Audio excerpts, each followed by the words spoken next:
Wah, kita kedatangan nih orang yang ingin melawan Deddy Corbuzier di ring tinju. Hei Deddy Corbuzier, siapkan dirimu. 3, 2, 1, go! Fight! Tapi kan aku lihat kadang-kadang pakai peci, pakai koko. Ini Nggak bener kesana nggak mau login? Saya kan dari kecil udah di pesantren. Alif batasa bismillahirrahmanirrahim. Oh, baca itu ikut. Ya alhamdulillahirabbil. Jadi beberapa hal itu masih terekam di kepala gua. Bahkan agama pertama yang gua belajar pertama Islam. Kemudian habis itu gua masuk gereja Katolik. Terus itulah saya mulai bingung. Kenapa ya agama banyak sekali? Apakah Tuhan di setiap agama itu sama?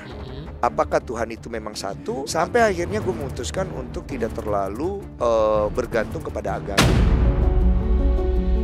Kayaknya udah pindah banget nih ya dari atlet sekarang jadi podcaster. Karena gue fokus untuk nemenin Ci Olive yang lagi udah hamil, masuk hamil tua ya. Bentar lagi mau melahirkan. Tapi penantian berapa lama sih bro ini menantikan sang buah hati? Kita proses itu 3 tahun lebih. 3 tahun lebih. Keguguran 3 kali lah totalnya. 3 kali proses, 3 kali keguguran. Iya, awalnya tuh keguguran hamil alami. Oke. Keguguran pertama. Hamil alami lagi keguguran pertama. Kemudian kita akhirnya ambil program IVF bayi tabung. Oke. Itu juga keguguran lah, istilahnya gagal. Nah, yang sekarang ini baru menampakkan hasil yang optimis gitu karena sudah memasuki 8 bulan. Katanya aku yang salah, katanya aku yang bodoh. We don't care about the judgment, trying to be better man. Wah, kita kedatangan nih orang yang ingin melawan Deddy Corbuzier di ring tinju. Mana mau dia tinju? Kayaknya kalau lawan Deddy Corbuzier, kayaknya saya juga mau sih. Berani lu? Berani gua. Weh. Hah? Berani lu? Deddy Corbuzier. Tapi setelah Densu. Baru mau. Pengen lihat gua babak belur dulu ya. Iya, gimana? Jadi Bang, apa? mau tanding lawan Deddy Corbuzier? Waduh, saya agak sulit ya kalau mau lawan dia. Kemarin gue lihat di ring tinju berani kali abang ini. Iya, itu kan bantuin Selos ya. Oh, itu bantuin Jadi Selos. ada cerita. Oh, ada ceritanya. Jadi ceritanya itu pas Beyond itu pertandingan antara Kong versus Sabda itu. Kong versus Sabda itu ternyata Sabdanya nggak bisa naik ke ring karena dia sakit. Oke. Jadi di belakang itu lagi ricuh banget, tiba-tiba nggak bisa naik ring. Jadi oleh karena itu si Selos minta bantuan Pras, gua dan Yonglek serta Mas Arkriting untuk ngulur waktu. Oh, jadi bukan artinya lu beneran berani lawan Deddy Corbuzier, merebutkan podcast terbaik. Kalau itu mah nggak usah ditanya lah. Podcast terbaik tetap Deddy Corbuzier. Iya kan? Kalau Tapi kita nggak mau diperebutin melalui tinju, kayaknya seru bakal jadi ada cerita sendiri. nggak ada konektivitasnya. Oh. Karena kan lebih ke gue pasti akan tumbang itu di atas ring itu ya kan? Karena kalau gue lihat dari kondisi gue sama Deddy itu berdua kemungkinan akan stroke ya. Dari usia gitu? Ya, usia kita sebenarnya udah terlalu tua untuk tinju-tinjuan ya. Emang umur berapa sih Bang? Deddy udah mau 50, gue 45. Tapi kalau menurut Bang Densu, kalau misalnya atlet-atlet ini kan kemarin kan juga ada yang bikin gue sempet nih mau bikin acara tinju. Terus gue sempat dapat kabar yang ada yang meninggal itu. Oh iya kan? Tahu. Nah dari situ gue ngerasa kalau gue misalnya jadi IO, terus ada yang meninggal di acara gue tuh, gue kayaknya nggak bisa tidur Bang. Kepikiran ya? Kepikiran gue. Iya memang resikonya pasti bisa sampai sejauh itu sih. Tapi orang harus terima kan? Dilihat kondisinya. Oke. Pertanggungjawaban dari promotor ada enggak? Iya, pasti kan. betul, Selama betul. lu tanggung jawab sih gue pikir orang juga ngerti lah. Karena itu kan sesuatu yang bukan disengaja. Iya betul. Kita kan nggak pernah tahu namanya adu body contact ya. Benar. Pasti ada aja resiko yang bisa terjadi. Tapi lucunya orang Indonesia tuh seneng banget ngelihat orang itu berantem. Diadu. Iya. Nggak di online, nggak di asli. Diadu tuh seneng banget. gitu. Iya. Jadi kalau kita bilang kadang-kadang kan kita mikir, ih ngapain sih kayak orang goblok pukul-pukulan di atas ring gitu kan. Cuma memang kalau kita nonton itu memang sesuatu yang memang disukai nama rakyat kita juga gitu. Itu kayak hiburan, ya plus ada edukasi olahraganya. Tapi ya sudahlah. Tapi kalau ada yang dari atas ring gitu, gua mau call out Denny Sumargo, lu terima apa enggak? Ya enggak lah. Oh enggak? Kasihan dianya. Oh iya benar. Iya. Terakhir yang call out gua Kenapa tuh? Belum tanding udah kelar. Kenapa? Tabrak mobil dia. Hah? Tabrak mobil. Yang bener. Durhaka sama gue. Tapi kita boleh juga kan nolak call out gitu. Misalnya tiba-tiba gue di call out. Tapi kelihatan cemen. Itu makanya gimana kalau kita lagi Cara di call out? nolaknya yang enak. Jadi lu harus punya alasan tuh yang kira-kira membuat orang ya udahlah gitu. Makanya kayak lu tadi gue stroke nanti Iya, gitu ya. misalnya waduh Iya nggak sih. bisa nih ambeien saya lagi kumat gitu. Iya. Kalau gue tuh habis operasi takut kelihatannya cemen. Aku habis operasi nih kemarin. Iya. Ditaruh jaring di sini nanti gue kalau kena pukul sekarang belum boleh. Ya itu kurang asik diterima. kan. Kalau bilang cemen lu gitu. iya, kan. wah sorry nih kemarin kena susuk di sini. Nah, iya, kena pelet nggak bisa. Aduh. Gitu. Iya bener juga sih. Tapi gimana nih hidupnya Bang Densu? Akhir-akhir ini kan kayaknya makin Biasa aja. Makin biasa aja ya. Kayaknya udah pindah banget nih ya dari atlet sekarang jadi podcaster di sosial media juga. Gue lihat lebih fokus di situ gitu. Karena memang saya tidak punya banyak kerjaan ya. Perusahaan saya juga tidak banyak gitu. Jadi gue pikir-pikir memang kerjaan gue yang ada itu aja. Jadi untuk sementara memang gue menghabiskan waktu situ. Plus gue juga ada kerjaan di TV yang memang gue nggak ambil. Gue minta cari orang lain dulu. Karena gue fokus untuk nemenin Ci Olive yang lagi udah hamil, masuk hamil tua ya. Bentar lagi mau melahirkan. Gue pikir itu udah cukup sih. Film juga gue hold dulu semuanya lah yang kerjaan-kerjaan lain. Untuk istri tercinta. Iya, untuk istri yang sayang kan sama Ci Olive? kadang-kadang sih. Oh kadang-kadang. Emang ada enggak juga ya? Lagi cerewet capek-capek Iya, juga, Wak. tapi Iya. emang gitu sih ya. Istri-istri emang suka begitu ya. Iya memang. Kalau nggak gitu berarti dia kan nggak sayang ya. Bener. Karena kan kadang-kadang bentuk khawatirnya dia itu keluar dalam bentuk kicauan yang agak cempreng gitu Tapi ya. izinnya gimana sih tuh kok di video sama cewek-cewek seksi, pelukan, pegangan? Oh itu kadang-kadang ide Ci Olive ya. Oh, yang bener. Iya ide dia untuk membuat saya terlihat buruk di mata netizen ya. Kayak suami nggak tahu diri gitu kan ya. Oh, Yang kayak kesannya. udah punya istri tapi kok masih main sama cewek-cewek begini gitu Tapi kan. kalau lagi basket gitu kan lagi mantulin bola-bola gitu ya. Maksudnya itu biasanya si Olive-nya nonton apa enggak sih? Biasanya sih enggak. Oh enggak. Enggak. Karena kalau nonton. Karena terakhir dia nonton saya dicekek. Jadi biasanya sih udah enggak gitu. Oh, udah enggak. Mm-mm. Tapi diizinin ya. Itu yang penting udah diizinin kan. Diizinin Jarang sih. laki-laki dapat izin kayak gitu. Masa? Heeh. Itu gue juga kaget sih kalau mengetahui hal itu. Karena kalau di gua itu sama Olive kita tuh Profesional. sangat terbuka aja gitu. Oh. Dan tidak ada yang ditutup-tutupi gitu. Kayak gue lagi mau selingkuh ya Kita dia ngomong, pasti ngobrol, tahu. saling Dia pasti- diskusi. Bukan dia tahu biasanya gitu. Seperti Lebih ketahuan ya. ketahuan. Oh ya ketahuan. Seperti konten-konten saya itu Oh. ya dia tahu lah. Pas ketahuan Saya lagi WA cewek gitu. Oh. WA siapa ya? Siapa ini ya? Kok cakep ya gitu. Ketahuan. Tapi untungnya pas ketahuan gak diviralin. Enggak ya, karena dia masih tahu gua aset untuk kekayaan dia kan uang pegang dia. Oh, ini Pasti dia dalam misi terselubung Dalam ya. pikirannya, wah masih bermanfaat buat menghasilkan uang sih, tapi jangan dulu ya. Gue kunci dulu aja nih aib-aibnya gitu. Oh, nanti kalau udah mulai turun mungkin. Penghasilan udah kurang, sebarin aibnya. Asik. Eksposur naikkan Oke, gitu. kayak yang udah-udah ya. Di podcastnya Bapak kan banyak juga ya. Saya tidak komen apa-apa itu Oh, ya. tidak komen ya. Itu terjadi secara organik ya. Oh, biasanya orang ngechat. Ngechat dia biasa. Iya. Tapi uang masih ditahan ya sama Ci Olive ya? Masih ya. Soalnya mau ditahan. lahiran ya. Mau lahiran dia Mikirin buewu juga ya. buat anak kan. Ya, depannya. lebih ke buat dia aja sih sebenarnya. Oh, buat anaknya enggak. Kayaknya saya nggak tahu itu Nggak ya. tahu. Tapi penantian berapa lama sih, Bro? Ini menantikan sang buah hati. Oh, kita proses itu 3 tahun lebih. 3 tahun lebih. Keguguran 3 kali lah totalnya. 3 kali proses, 3 kali keguguran. Iya, awalnya tuh keguguran hamil alami, Oke. keguguran pertama. Hamil alami lagi keguguran pertama. Kemudian kita akhirnya ambil program IVF bayi tabung. Oke. Itu juga keguguran lah, istilahnya gagal. Si embrionya udah kantung hamilnya udah berkembang, embrionya nggak tumbuh. Oke. Jadi dianggap keguguran lagi. Nah, yang sekarang ini baru menampakkan hasil yang optimis gitu karena sudah memasuki 8 bulanan. Wah, Nah, udah gede berarti ya Ci Olive ya. Udah gede dia. Gede semuanya dia ya. Bukan maksudnya hamilnya udah gede. Iya, gede iya. Iya. Untung dia nggak ikut, kalau nggak bisa diberantakan tempat ini. Maksudnya kan hamilnya udah gede, berarti Besar, kan besar. sehat, Sehat itu amin, bayinya. amin. Nah, membatasi nggak bro ini untuk ketemu Apanya? keluarga, ketemu orang-orang lain gitu. Karena kan istri ini punya riwayat yang kemarin keguguran. Nggak ada hubungannya sih kalau masalah kayak gitu. Enggak ya? Enggak. Kegiatan mungkin dibatasi gitu. Kegiatan sih nggak perlu karena dia udah tahu membatasi dirinya sendiri. Oke. Jadi gue tuh sama Olive itu gue ngerasa peran gue tuh nggak terlalu besar.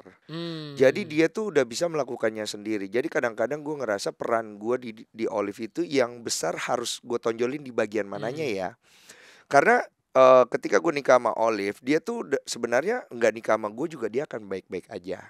Tapi kan rencana Tuhan siapa yang tahu ya. Mungkin ternyata peran gue di situ berdiri sebagai orang yang menjadi sosok yang bisa menenangkan dia walaupun gue nggak perlu ngapa-ngapain. Walaupun gue cukup untuk ngasih tahu dia hal-hal sederhana dan buat dia cukup. Karena memang karakter dia udah kuat gitu. Jadi nggak perlu banyak hal sih yang akhirnya gue lakukan sepanjang proses hamil dia. Bahkan kadang-kadang nih ya, dia beli kan kalau orang hamil tuh ngidam ya. Ngidam. Biasanya Ngidam, malam-malam kan ngidam kan. Kalau dia malam, pagi, siang, sore. Oh, tiga kali sehari. Iya, dan ngidamnya aneh-aneh. Pagi dia bisa ngidam stroberi yang besar yang harganya 100.000. Iya kan? Agak siang dikit dia bisa ngidam ikan dari laut Asia Timur, Asia Tengah, Asia Terbuang mana. dong ke sana. Enggak, beli di Susite ya. Enggak apa-apa ya. Ya di restoran Jepang, beli di restoran Jepang. Malam tiba-tiba dia bisa ngidam berlian. Hah? Paginya, subuhnya emas tuh biasanya. Oh, konsumtif ya. Iya, jadi agak-agak sedikit mahal gitu ya. Jadi tapi dibeliin dong sama suaminya. enggak, karena dia akan beli sendiri. Oh, lebih banyak duitnya ya. Enggak, dia pakai uang saya. Jadi tiba-tiba dia cerita, yang iya aku kok ngidam ini ya gitu-gitulah. Aku kok ngidam gini. Aku kan nggak pernah suka emas. Dia Olive tuh emang dari dulu nggak suka branded barang-barang Iya, mahal. kelihatannya tuh nggak konsumtif kayak malah suaminya ya lebih konsumtif. Lihat-lihat ya kalau dari fotonya. karena saya kan playboy ya. Oh iya benar. Jadi yang di berita-berita berarti benar itu ya. itu udah sah ya. Udah sah. Oke. Ya. Nggak usah ditanya Iya. lagi ya ini. Iya, cuma saya tidak menghamili wanita ya. Oh iya. Kalau itu salah, yang salah istri itu saya doang. aja susah soalnya ya. Iya. Jadi dia masih lihat gua biar gua tahu lah ya. Terus gue pikir kan mau dibeliin. Jadi gue nanya, kamu mau? Ya udah gitu, mau dibeliin atau gimana? Oh nggak usah, gini-gini. Aku kan cuma ngidam doang. Besok-besok dia beli sendiri. Udah ada. Yang lucu nggak yang? Yang Aduh. lucu nggak yang? Iya sih. Loh ini yang semalam. Iya. Loh katanya nggak mau dibeli. Iya aku beli sendiri. Oh iya. Pakai uang kamu. Iya. Yang makin menipis itu. Ayo bikin konten lagi. Aduh, tapi lucu-lucu. Aku suka sih lihat Kak Olive itu, maksudnya contoh istri kebel banget menurutku. Karena dia support banget loh di mana aja, bro, bikin konten apa aja itu nggak semua loh. Iya, memang beruntung lah. Karena kadang-kadang pasangan itu kan perlu kita kasih pengertian untuk ngerti dulu dan itu perlu waktu. Oke. Kalau Ci Olive dia nggak perlu dikasih hal seperti itu, dia udah ngerti duluan. Masya Allah. Jadi peran saya nggak ada. Sebentar lagi saya akan digantikan oleh suami yang lain mungkin kayaknya. Amit-amit ya. Amin. Tapi alhamdulillah istri kita berdua baik ya. Iya. Istri lu juga istri baik juga banget sih. baik banget. Support banget sama suami. Ya sayang. Iya. Pokoknya kamu yang terbaik. Cuma lu nggak boleh ngonten sama cewek nggak boleh kalau itu. yang apa perutnya enggak kadang-kadang sih. ada di dada gitu. Gimana perutnya di dada? Perutnya di dada. Enggak, sebenarnya istriku boleh. Boleh. Cuman nggak diajak ngomong aja sih seminggu. Oh iya. Dia nggak ngelarang. Nanti lu bisa ngobrol sama gue seminggu kok. Di Gua podcast dulu tiap hari. Siap menampung lu di tiap hari di podcast. Iya. Apa kita bikin konten ya? Oh iya. Apa lagi Seminggu namanya? di hari pertama ya. Sosial eksperimen atau ngonten sama cewek seksi. Oh. Wah. Itu sih langsung iya sih kayaknya. Iya. Nanti gue sediain waktu 6 hari tuh. Podcastnya berjilid Iya, kan. jilid 1 bahas apa ya. Gimana hari pertama nggak diajak ngobrol sama istri? Tapi kan aku lihat kadang-kadang pakai peci, pakai koko. Ini nggak bener kesana nggak tuh. mau login gitu? Oh itu. Katanya dekat mau login gitu. Itu netizen itu gue tahu mereka tuh sayang banget sama gue, terutama untuk kawan-kawan dari Muslim. Oh, jadi bukan buat konten, buat netizen. Buat konten sebenarnya.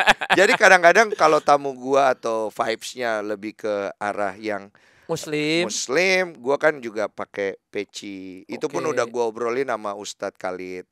Dimana apakah ini gue menyinggung atau enggak. Dan lebih ke positif sih. Karena kan gua artinya juga ikut menghormati, and it's okay gitu. Gue tidak sedang berusaha untuk memanfaatkan gitu. Walaupun memang gue memanfaatkan, gue bilang.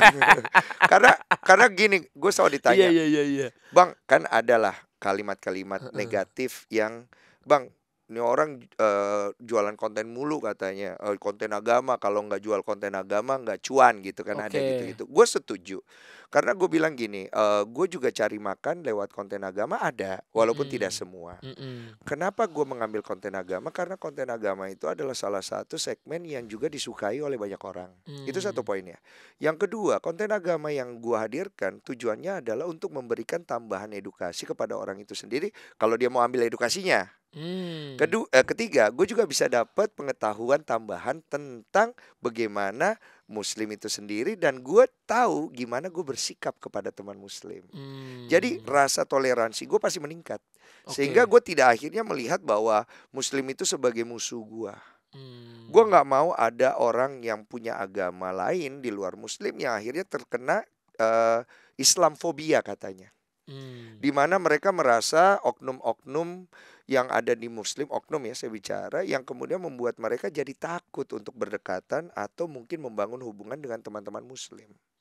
Ya itu yang gue tidak mau, karena gue yakin setiap orang itu lakum dinukum waliyadin. Mereka yakin dengan apa yang diyakini, tapi janganlah kita mengganggu apa yang mereka yakini. Wah, udah tahu banyak ya. Saya kan dari kecil udah di pesantren. Hah, emang iya? Saya kan ngaji dari kecilnya. Mungkin kamu Tapi belum ngaji, saya udah ngaji, Pak. Hah? Saya kan lebih tua dari kamu. Iya, bener-bener. Iya. Tapi beneran masuk pesantren? Iya, saya waktu kecil kan dititip-titip. Jadi kadang-kadang di tempat. Emang boleh ya agama walaupun nggak? Saya juga nggak tahu. Jadi saya di tempat saya dititip. Siapa yang naruh itu? Jadi kan mama kan nggak punya tempat tinggal. Jadi dia tuh numpang di tempat dia kerja salon. Nah, gue kan dititip dong, nggak boleh bawa anak. Nah, di tempat gue dititip, mungkin juga mama tidak terlalu menekankan agama itu harus beragama apa. Tapi mama tekankan harus ingat sama Tuhan. Jadi kan gue juga nggak terlalu terpikirkan untuk beragama. Nah, di tempat gue tinggal itu rata-rata kan Muslim. Jadi dipikir gue Islam. Jadi sore-sore kalau anak kecil kan sore-sore pergi pengajian. Awak lah pengajian pakai sapu lidi kan, alif batasa bismillahirrahmanirrahim. Ikut baca itu ikut. Ya alhamdulillahirabbil. Jadi beberapa hal itu masih terekam di kepala gua. Itu membuat gua merasa bahwa diri gua itu dengan Islam itu cukup dekat. Dan dari situ dari kecil itu. Bahkan agama pertama yang gua belajar pertama Islam. Kemudian habis itu gua masuk gereja Katolik. Dari situlah saya mulai bingung. Kenapa ya agama banyak sekali gitu. Awalnya itu. Terus apakah Tuhan di setiap agama itu sama? Apakah Tuhan itu memang satu? Ataukah dia punya beberapa versi? Nah, disitulah saya akhirnya bingung.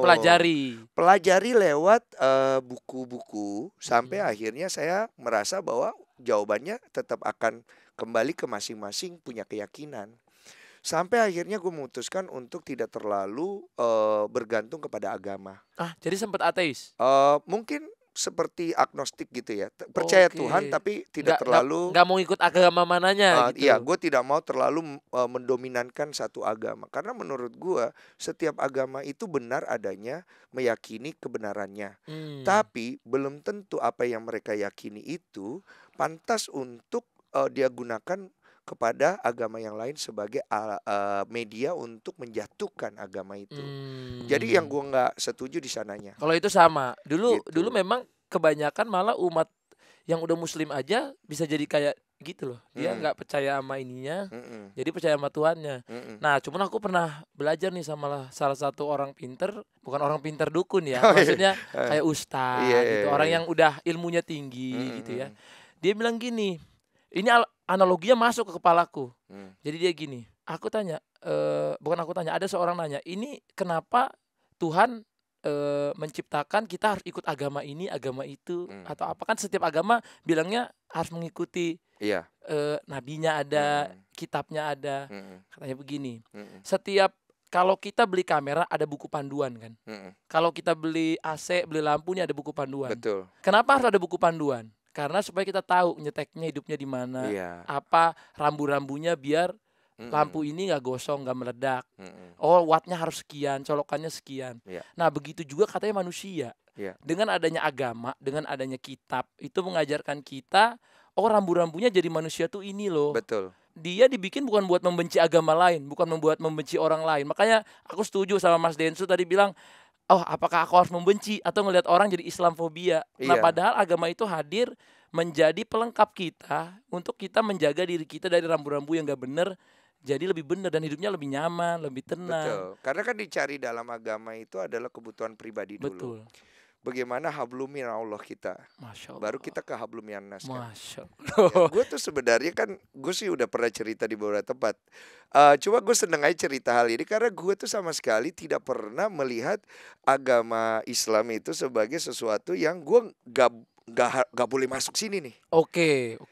Gue tuh waktu punya perjalanan spiritual dulu, gue pernah cerita di beberapa channel di mana gue pernah mendapat satu masalah sehingga membawa gue pergi ke gunung gitu kan, kayak berkontemplasi. Kemudian di situ gue mengalami pengalaman spiritual.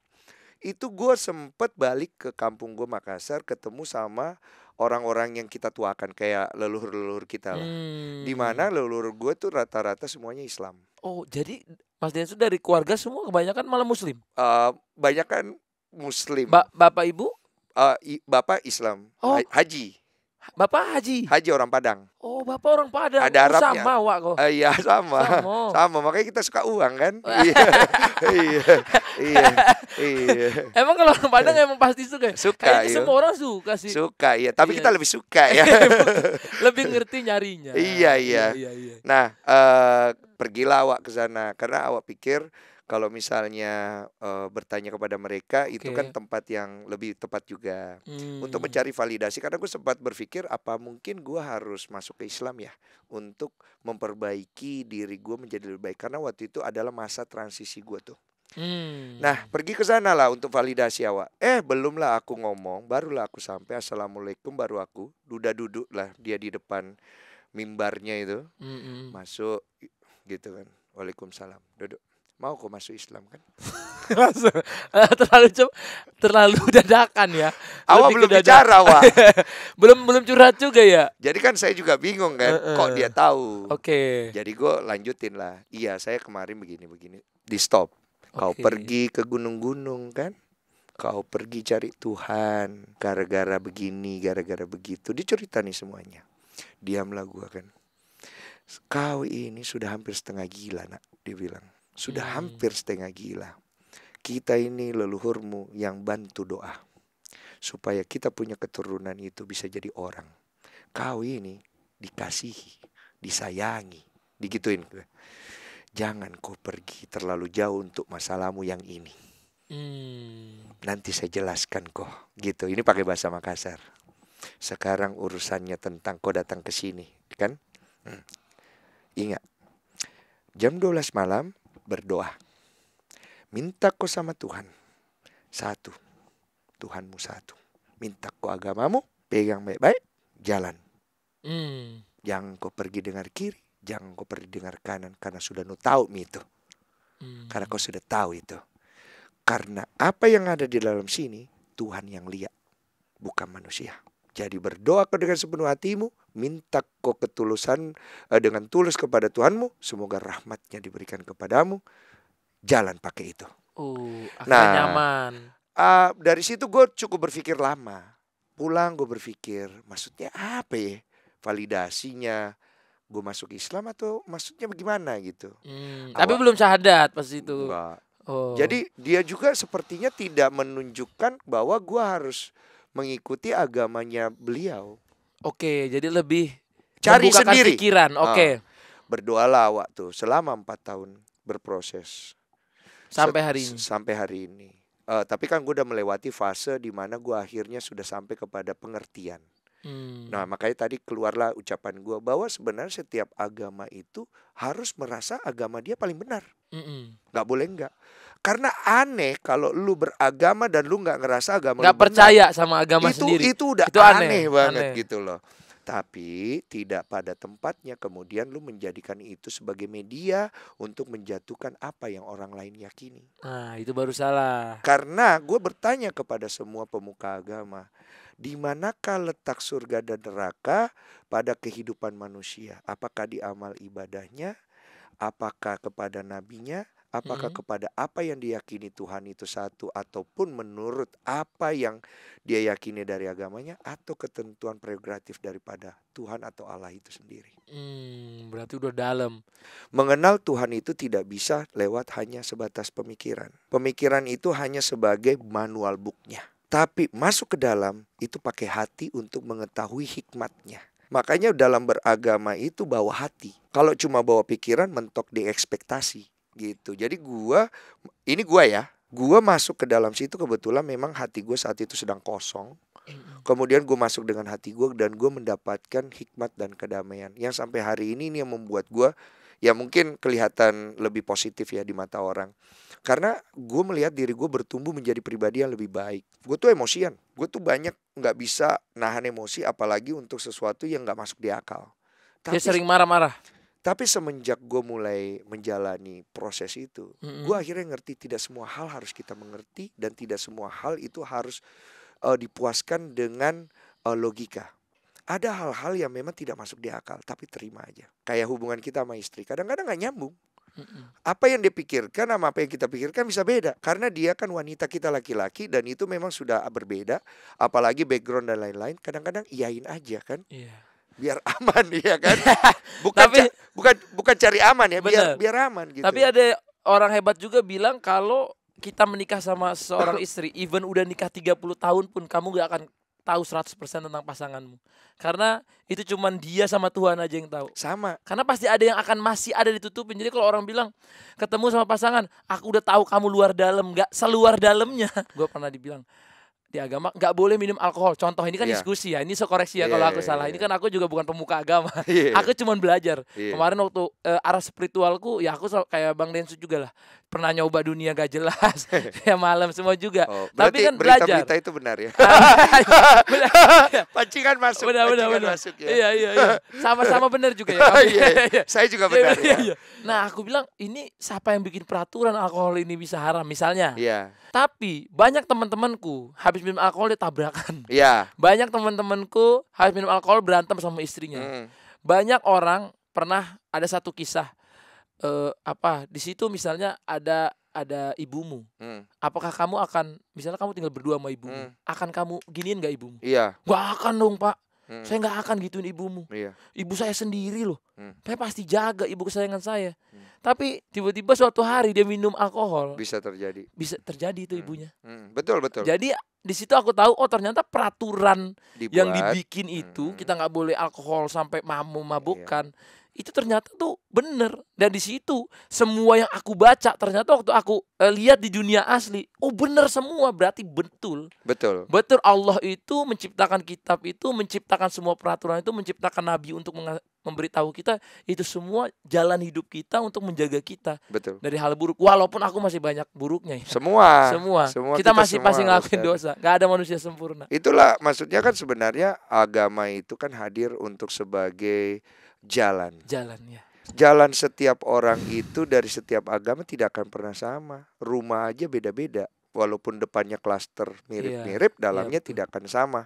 Tapi bagaimana seorang itu membawa rumah agama itu, itulah kualitasnya. Gua ingin menjadikan agama keyakinan sebagai pedoman. Karena agama itu bukan untuk gua kasih tahu kepada orang bahwa gua orang baik. Tapi fungsi agama dalam hidup gue untuk mendidik gue menjadi pribadi yang lebih baik. Ini bedanya.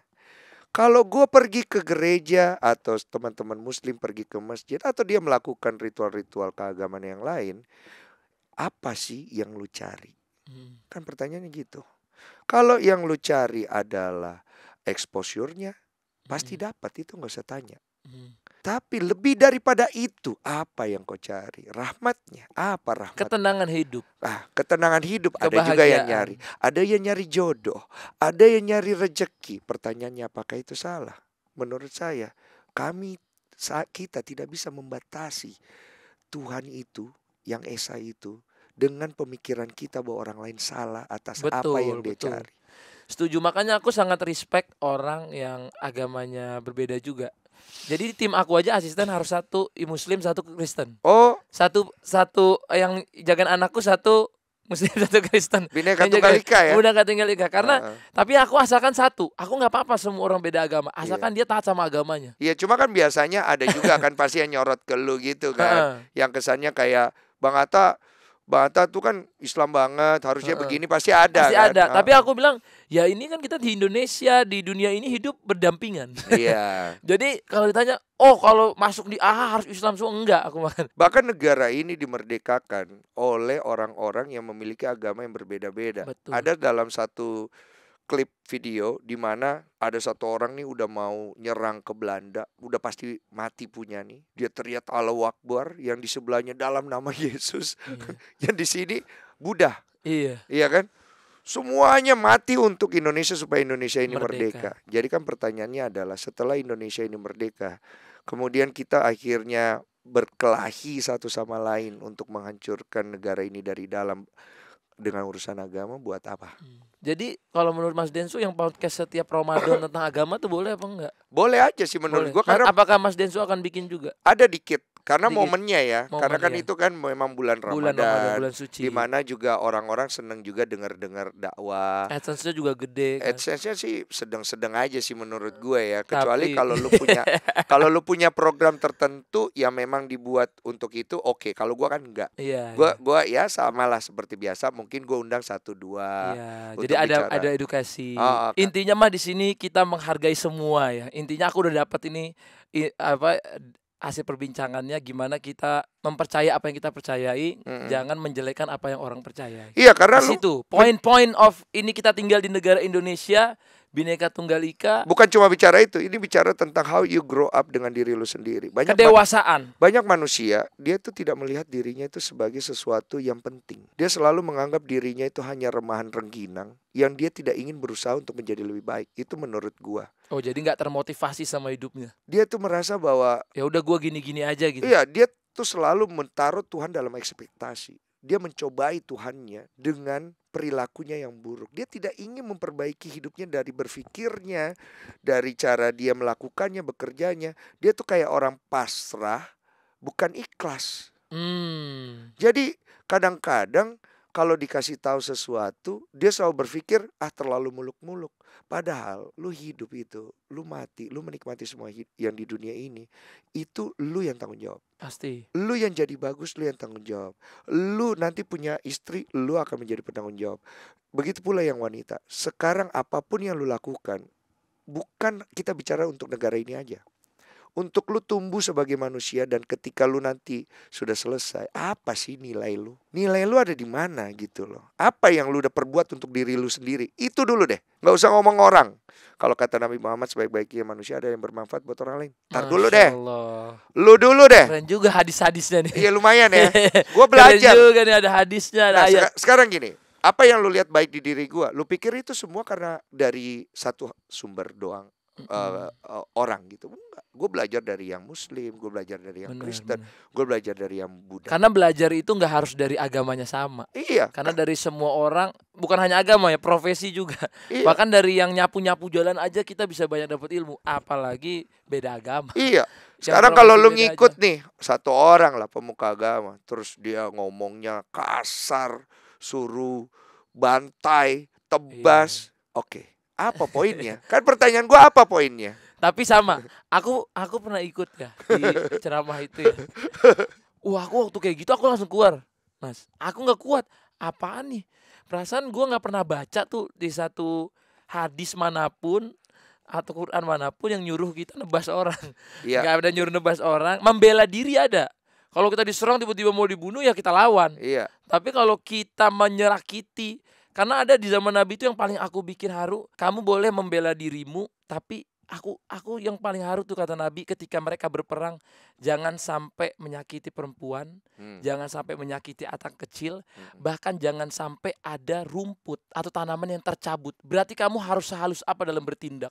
Iya, dipikirkan baik-baik. Dipikirkan baik-baik. Maksudnya walaupun itu udah bela diri, rumah kamu udah diserang, Kamu lawan aja, kamu nggak boleh, anak kecil nggak boleh sampai ada yang tersakiti, perempuan nggak boleh.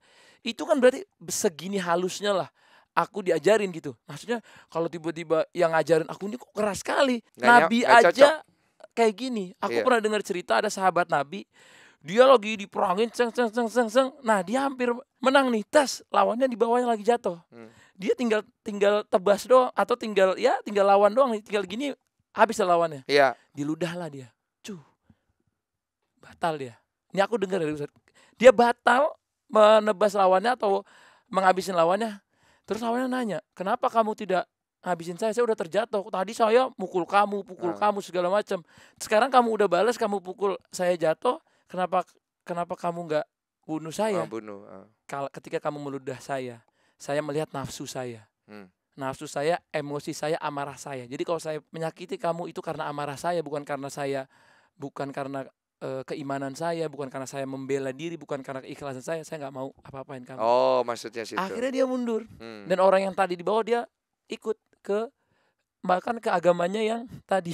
Karena segininya halusnya diajarkan. Makanya ketika aku diajarkan kalau yang keras, aku tuh pergi langsung. Atau aku lagi ngajak temanku pengajian. Iya. Wah, nggak bisa nih. Aku tuh harus yang ustadz atau orang agama yang Bhinneka Tunggal Ika nih. Iya, nggak bisa aku. Beda-beda orang. Ada orang meyakini itu. Gue juga tidak menyalahkan. Oke. Tapi kalau ditanya sama gue kenapa gue bisa speak up kayak begitu, gue akan berbicara seperti tadi. What is the point? Benar. Poinnya apa gitu loh. Setuju. Ini pembahasan kita Ya, panjang banget. Keren banget kita, ya. Ini udah 45 menit tuh. Need dakwa ya. Need takwa. Jadi bukan need attack ya. Bukan. Need takwa ya. Iya. Bagus juga sih doanya. Semoga kita jadi hamba yang bertakwa. Semoga Mas Densu juga bertakwa. Amin. Tapi mungkin ini terakhir ya. Bang Panjangin Densu. dong, panjangin. Oh, panjangin. Ntar yang ini potong aja buang. Oh, salah dong. Tapi kalau Mas Densu lihat, dulu kan orang semua lihat Mas Densu ini dari atlet terus jadi selebriti, terus sekarang jadi podcaster top gitu ya.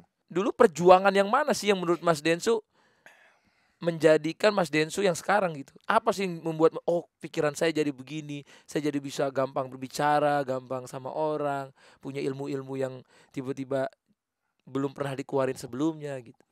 Gue nganggap nomor satu pasti ini semua penyebabnya Tuhan. Pasti. Karena dia yang merancang semuanya. Gue percaya rezeki, pencapaian yang gue punya semua itu sudah di luar kuasa saya. Saya hanya bisa berusaha. Bahkan banyak orang yang lebih berusaha dari saya, belum tentu seberuntung saya.